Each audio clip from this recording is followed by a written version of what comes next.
Fieles al Padre nos encontramos a discernir los tiempos de hoy, y en Jesucristo nos afianzamos con el Espíritu en la misión. 50 años peregrinando van las ovejas tras su pastor, su voz profética resonando, es necesaria la conversión. En torno a Cristo nos encontramos, tiempo de gracia desde el altar. No nos detienen fuerzas humanas para este sínodo celebrar. Buenos días, buenas tardes, querida audiencia. Una vez más, el obispo tiene el honor de entrar en sus hogares para llevarles a ustedes esta reflexión en el año de la fe. Estamos dialogando con San Pedro, haciéndoles preguntas muy concretas sobre nuestra fe. Hoy quiero en esta tarde tocar un tema muy delicado, un tema que está en nuestra propia vida diariamente, de algunas formas, pero que sí nos afecta a todos. El hecho de la violencia.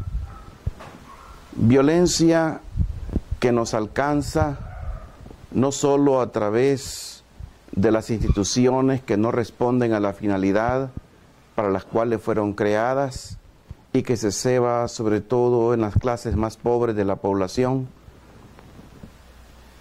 ¿Cuántas veces los problemas callejeros, los problemas de barriada son los que salen con toda su crudeza en nuestros medios televisivos, mientras se pone sordina o se edita las noticias si se refieren a ciertos tipos de personas? Acabamos de ver en las calles de muchos municipios revueltas, protestas, hasta gente muerta a causa de las elecciones recién pasadas y los abusos de autoridad que se han cometido, no solo por parte de los técnicos y miembros, tanto municipales como departamentales o a nivel central, del manipuleo de una voluntad popular, sino también a través de la misma reacción de las personas que, no contentas con los procesos, se toman las calles y tiran pedradas, o la violencia que existe en el propio hogar, comenzando por los hijos que no contribuyen en nada a la salud del hogar y exigen que todo se les rinda, que todo se les dé. No se valora el esfuerzo de papá, de mamá, no se tiene misericordia de ese sudor y solo se exige que se mande más remesas, por ejemplo, a los papás o a las mamás que están fuera. Por eso es urgente y necesario preguntarle a San Pedro: ¿qué piensas de la injusticia y de la violencia? Después de haberle preguntado sobre los aspectos cotidianos, entramos ahora a esta realidad que es muy dramática. ¿Qué piensas de la injusticia, Pedro? ¿Qué piensas de la violencia, que son gran parte de nuestra historia y que sobre todo hoy nos llenan a veces de temor? Bien, hermanos, este es el tema que queremos tratar en esta jornada, que está enmarañado de diversas situaciones, y quisiéramos ser ayudados por Pedro a comprender algo para saber cómo comportarnos desde la fe. Y ya hemos dicho que él ve estas realidades con la certeza de que deben terminar, porque espera, ya lo hemos recordado al hablar de su escatología, nuevos cielos y nueva tierra en los que habita la justicia, como en su segunda carta, capítulo 3, verso 13, leemos. Por lo tanto, Pedro desea la justicia como algo que triunfe, que tenga finalmente su pleno reconocimiento y probablemente podrá ayudarnos en nuestra búsqueda. Ante mi pregunta, me doy cuenta de que el rostro de Pedro se hace sombrío y me susurra: mira que es un camino difícil y de sufrimiento, no menos que el de mi segunda llamada. Así que esta actitud natural de Pedro me obliga a proceder por etapas en las preguntas. Y Pedro, ciertamente, al responderme, tiene en cuenta su fe judía. Pero dejemos la palabra a nuestro interlocutor. Dice Pedro, una fe que ayudaba enormemente a vincular el sentido de la justicia con el sentido de Dios, era mi fe judía. Porque en la Biblia es muy profundo, como hemos dicho, el sentido de la implicación de Dios con el hombre.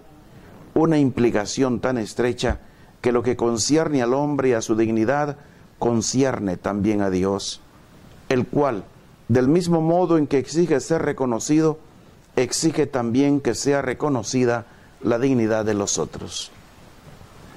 En el fondo, es la esencia de toda la Biblia judía. De inmediato, ustedes advertirán que se trata de una religiosidad profundamente trascendente. Esto es, Dios está por encima de todo y a la vez profundamente inmanente a la ética humana. Por el contrario, no era así en la ética pagana, en la que era suficiente realizar determinados sacrificios para sentirse bien. La religiosidad judía une estrechamente el conocimiento de Dios con la justicia, la caridad y la misericordia. De los muchos textos, cito tan solo uno como referencia, el capítulo 19 del libro del Levítico, donde leemos una nueva proposición de la ley que comienza así, versos 1 y 2 de ese capítulo 19. Yahvé le dijo a Moisés: di a toda la comunidad de los israelitas, sed santos, porque yo, Yahvé, vuestro Dios, soy santo. El término que aparece aquí es santidad, pero justicia, tzedaká, y santidad se corresponden. Kadosh. En la Biblia, la justicia en sentido general es la relación justa con Dios y con los hombres. Es la plenitud de la voluntad de Dios. Y la santidad es algo similar. Es característica de Dios que debe convertirse también en propiedad del hombre y que lo lleva a actuar como Dios. La verdad que deriva del ser de Dios se traduce después en preceptos muy conocidos. Por ejemplo, respetar al padre y a la madre, guardar el sábado, como leemos en el verso 3 de ese capítulo 19, y en normas de justicia, sobre todo concernientes a los pobres, a los que sufren, a los humildes. En ese mismo capítulo 19, en los versos 13-14 leemos: no oprimirás a tu prójimo, ni lo explotarás.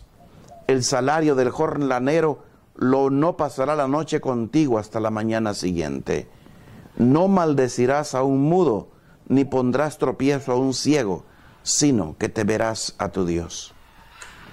Y este actuar con el mudo y con el ciego le corresponde a Dios. Yo soy el Señor. Y continúa en los versos 15 y 16. Siendo juez, no hagas injusticia, ni por favorecer al pobre, ni por miramientos hacia el grande.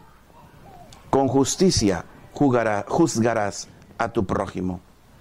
No andes difamando entre los tuyos. No demandes contra la vida de tu prójimo. Yo, Yahvé. Por tanto, la fusión entre honrar a Dios y honrar al prójimo está muy viva en toda la Escritura. Y, nos dice Pedro, en mi fe judía estaba perfectamente arraigada. Por esto, añade, pude recibir con gozo, porque ya estaba en mi interior la palabra de mi maestro, que se recoge en el Evangelio de Mateo, allí donde presenta el juicio universal, realizado según las obras de misericordia. Bellas afirmaciones del maestro. Cuando el Hijo del Hombre venga en su gloria acompañado de todos sus ángeles, entonces se sentará en su trono de gloria. Serán congregadas delante de él todas las naciones, y él separará los unos de los otros, como el pastor separa las ovejas de los cabritos. Pondrá las ovejas a su derecha y los cabritos a su izquierda. Entonces dirá el Rey a los de su derecha: venid, benditos de mi Padre, recibid la herencia del reino preparado para vosotros desde la creación del mundo, porque tuve hambre y me disteis de comer, tuve sed y me disteis de beber, era forastero y me acogisteis, estaba desnudo y me vestisteis, enfermo y me visitasteis, en la cárcel y acudisteis a mí. Entonces los justos le responderán: Señor, ¿cuándo te vimos hambriento y te dimos de comer, o sediento y te dimos de beber? ¿Cuándo te vimos forastero y te acogimos, o desnudo y te vestimos? ¿Cuándo te vimos enfermo o en la cárcel y acudimos a ti? Y el Rey les dirá: en verdad os digo que cuanto hicisteis a uno de estos hermanos míos más pequeños, a mí me lo hicisteis. Entonces dirá también a los de su izquierda: apartaos de mí, malditos, al fuego eterno, preparado para el diablo y sus ángeles, porque tuve hambre y no me disteis de comer, tuve sed y no me disteis de beber, era forastero y no me acogisteis, estaba desnudo y no me vestisteis, enfermo y en la cárcel y no me visitasteis. Entonces dirán también estos: Señor, ¿cuándo te vimos hambriento o sediento o forastero o desnudo o enfermo o en la cárcel y no te asistimos? Y él entonces les responderá: en verdad os digo que cuanto dejasteis de hacer con uno de estos más pequeños, también conmigo dejasteis de hacerlo. Eran estos a un castigo eterno y los justos a una vida eterna. Palabras que eran el pan de cada día para mis dientes, subraya Pedro. Ese a mí me lo hicisteis, me alegraba inmensamente porque encajaba a la perfección con mi fe judía. Y yo concluyo: por lo tanto, hay un camino de justicia que parte de la revelación de Dios y continúa a lo largo de la Biblia hasta el Nuevo Testamento, hasta la revelación de Jesús. Sin embargo, había un obstáculo, continúa Pedro. Si bien es cierto que me agradaban muchísimo las palabras que acabo de mencionar del Evangelio de Mateo, había otras que yo no soportaba y no podía aceptar. Esas que ustedes leen ahora en el mismo Evangelio de Mateo, capítulo 5, en el discurso del monte, versos del 38 al 39. Habéis oído que se dijo ojo por ojo y diente por diente. Pues yo os digo, no resistáis al mal. No, insiste Pedro, no, yo no podía aceptar esto. Pensaba que había que oponerse al mal, que había que resistir, que existe el derecho de legítima defensa, más aún, la obligación de aplastar al malvado. Y el texto continúa así: antes bien, al que te abofetee en la mejilla derecha, ofrécele también la otra. Esto yo no lograba tolerarlo. Me parecía un comportamiento perdedor, una derrota anunciada, como que Jesús quería hacer de nosotros unos pusilánimes, una gente incapaz de defender sus propios derechos y su dignidad humana. También suponían un obstáculo para mí estas otras palabras. Pues yo os digo, amad a vuestros enemigos y rogad por los que os persigan. Oigan, el enemigo es el enemigo y hay que mantenerlo alejado. ¿Cómo es eso de que debo amarlo? ¿Acaso puedo amar al enemigo? Escuchaba el discurso con los oídos, pero no penetraba en mi interior. Y en el fondo me creaba esa disposición de ánimo que me llevó después a explotar contra el mismo Jesús, cuando predijo que sería apresado, injuriado, juzgado, torturado y ejecutado. Yo no podía soportarlo, yo me rebelaba. No lo permitiré. Te defenderé, maestro, aunque tenga que morir por ti. No lo permitiré, no debe suceder, maestro. Así fue mi reacción. Y yo concluyo. Por lo tanto, Pedro, en lo que concierne al problema de la justicia, acogió con gozo ciertos elementos de continuidad entre la palabra de Jesús y su fe bíblica. Pero por otro lado, otros que nosotros consideramos como típicamente evangélicos, los ha recibido como inaceptables, como un verdadero obstáculo. Pero sigamos escuchando a San Pedro. Pedro prosigue. ¿Qué sucedió que fue determinante para que lograse aceptar este obstáculo? El haber sido testigo de los sufrimientos de Cristo. Y eso lo dejo yo bien asentado en mi primera carta, capítulo 5. En realidad, sé muy bien que escapé después de la negación.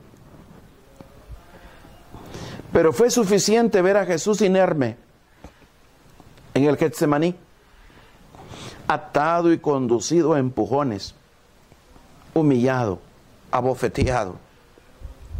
Y después saber lo que vino después, sus torturas y sus palabras de perdón y de entrega en las manos del Padre. Jesús decía: Padre, perdónalos porque no saben lo que hacen. Y Jesús, dando un fuerte grito, dijo: Padre, en tus manos pongo mi espíritu. Y dicho esto, expiró, como lo recoge el gran médico Lucas en el capítulo 23, versos 34, versos 46. Les confieso que quedé profundamente conmovido y comprendí que había una nueva ley, un nuevo modo de vivir que, procedente de la eternidad, se introducía en el tiempo intramundano. Se trataba precisamente del modo de vivir de Dios, que en Jesús se hace nuestro servidor y por amor hacia nosotros toma sobre sí las consecuencias de la violencia y del odio.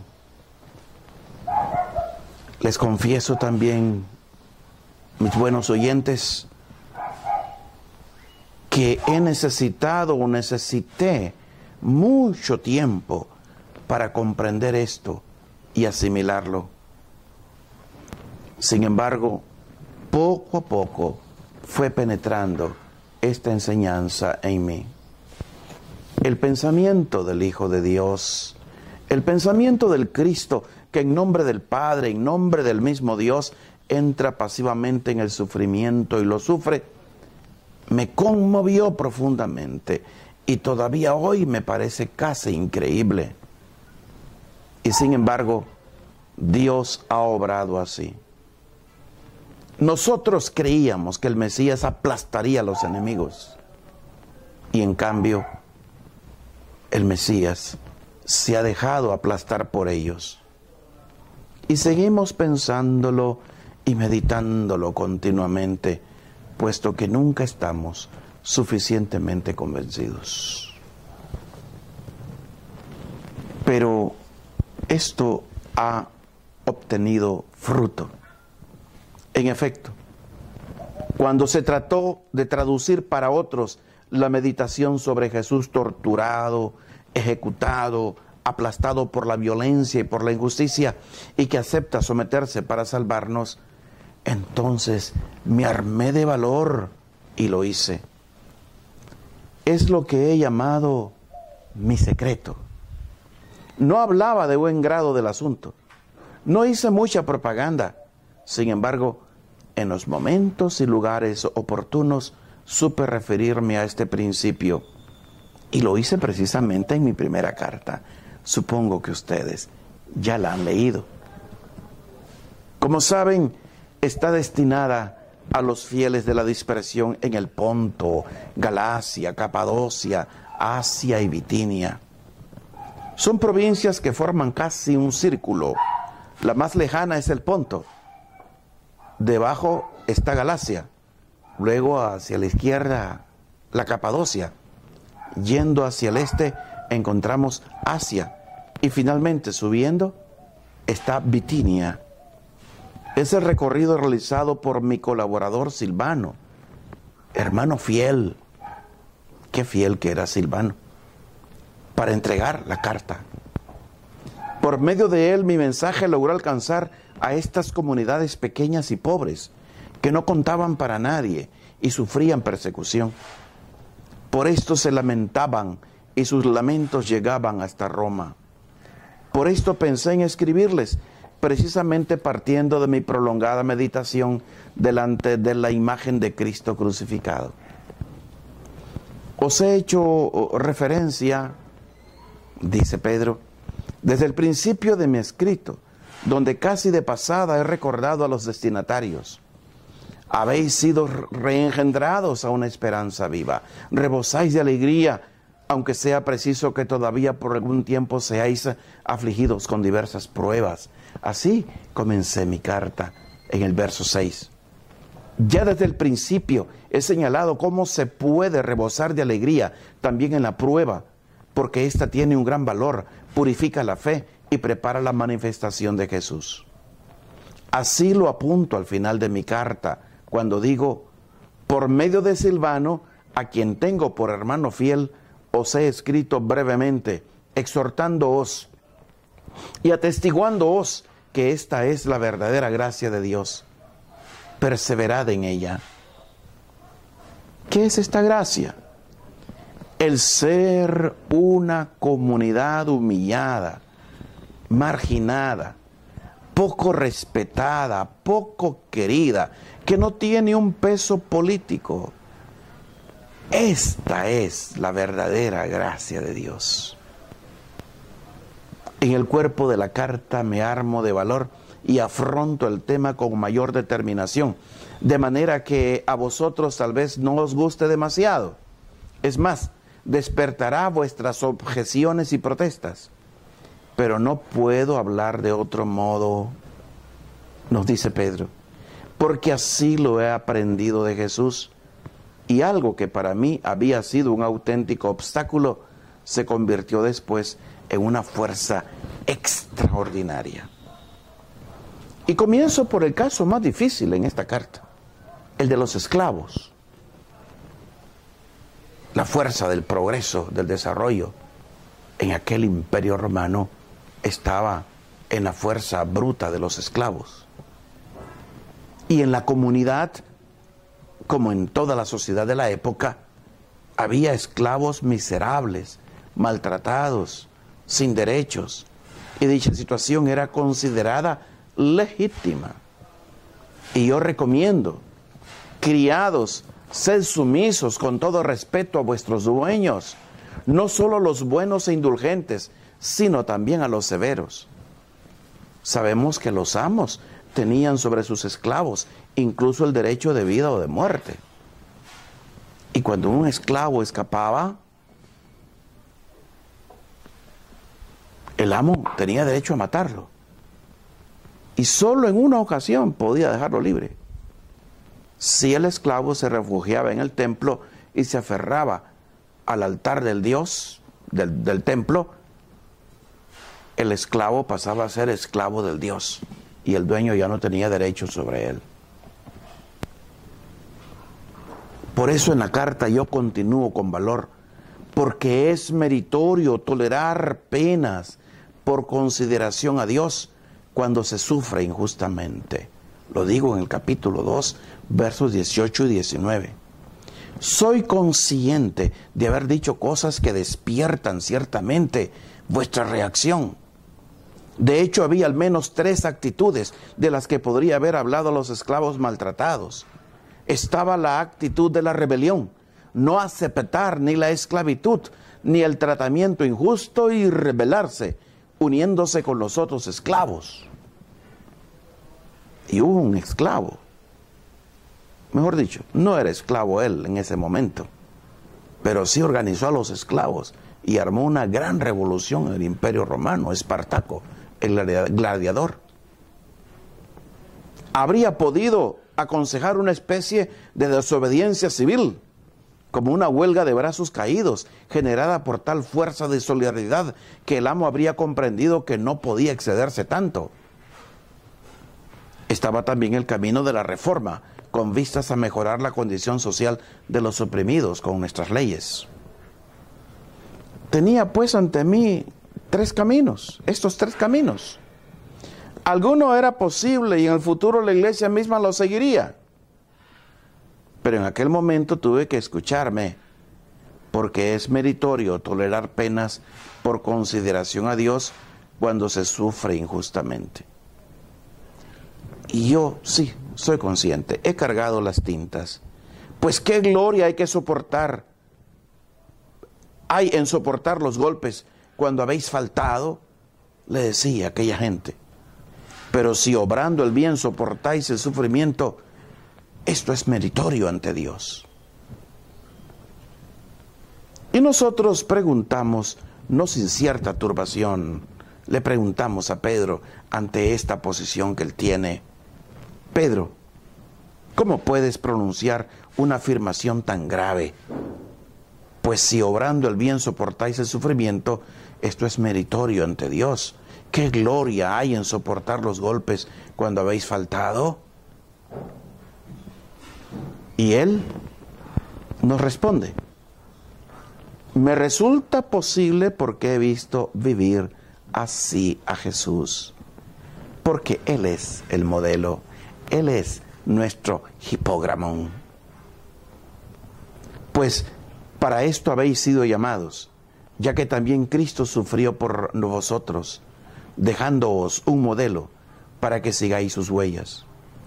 El que no cometió pecado y en cuya boca no se halló engaño, el que al ser insultado no respondía con insultos, al padecer no amenazaba, sino que se ponía en manos de aquel que juzga con justicia. Esto son retazos de himnos que cantábamos en las celebraciones litúrgicas en aquellas comunidades.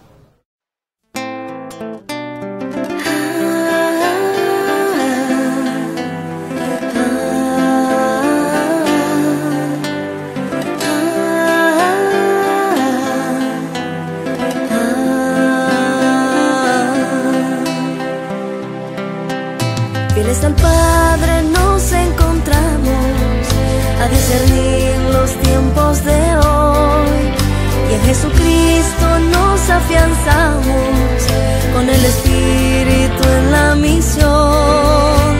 50 años peregrinando van las ovejas tras su pastor, su voz profética resonando, es necesaria la conversión en torno a Cristo.